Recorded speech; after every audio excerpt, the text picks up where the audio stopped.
এই রেসিপিটা আমি যতবার করেছি কোনো সময় পারফেক্ট হয়নি। যারা এই রেসিপিটা প্লিজ জানবেন অবশ্যই আমাকে বলবেন কেন এটা ঠিকঠাক হয়নি। আর এই প্রশ্নটা আপনাদের উপর আমি রেখে দিলাম যে কেন হয়নি, এর উত্তরটা অবশ্যই দেবেন।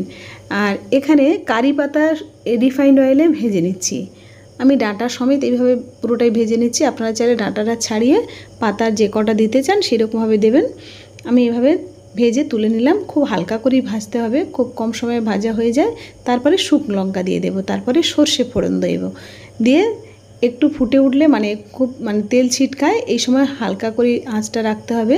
তারপরে এখানে কাজু বাদাম কিশমিশ দিয়ে দিলাম, আর তারপরে সবজির মধ্যে ক্যাপসিকাম আর গাজর দিয়ে দিচ্ছি। কাঁচা লঙ্কা বা গোলমরিচও দিতে পারেন আপনারা। শুকনো লঙ্কা কাঁচা লঙ্কা দুরকম লঙ্কাই দিয়ে দিলাম।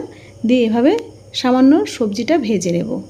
ভাজা হয়ে গেলে তারপরে একটু লবণ দিয়ে দেব, দিয়ে আরও কিছুক্ষণ ভেজে নিলাম। একটু মিষ্টি দিয়ে দেব, মিষ্টি দিয়ে দিলাম। দিয়ে সবজিটা ভাজা হয়ে গেলে এরপরে আমি নারকেল কোরানো দিয়ে দিচ্ছি।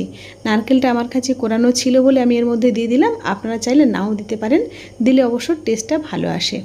তারপরে এইভাবে ভাজা হয়ে গেলে এর মধ্যে যে চিড়েটা আমি জল ঝরিয়ে রেখেছিলাম, আর চিড়ের মধ্যে সামান্য সামান্য ধান থাকে, ওগুলো একটু বেছে নিতে হবে। দেখুন এই যে চিড়েটা যখন এর মধ্যে দিয়ে দিচ্ছি, যেমন দলা পাকিয়ে যাচ্ছে দেখতে পাচ্ছেন। এইরকম কেন হয় আমি বুঝতে পারি না।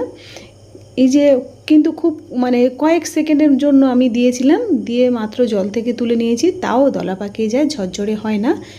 আর এইভাবে আমি করে খাই, কিন্তু খুব ভালো লাগে না আর খুব খারাপও লাগে না, মোটামুটি চলে যায়। আপনারা কিভাবে বানান অবশ্যই কমেন্ট করে জানাবেন। আপনাদের কাছে আমার শেখার আছে, অবশ্যই বলবেন। সব রান্না তো সবাই পারে না, এটা কিন্তু আমার প্রায় সময় এটা ফেল হয়ে যায়, কেন জানাবেন।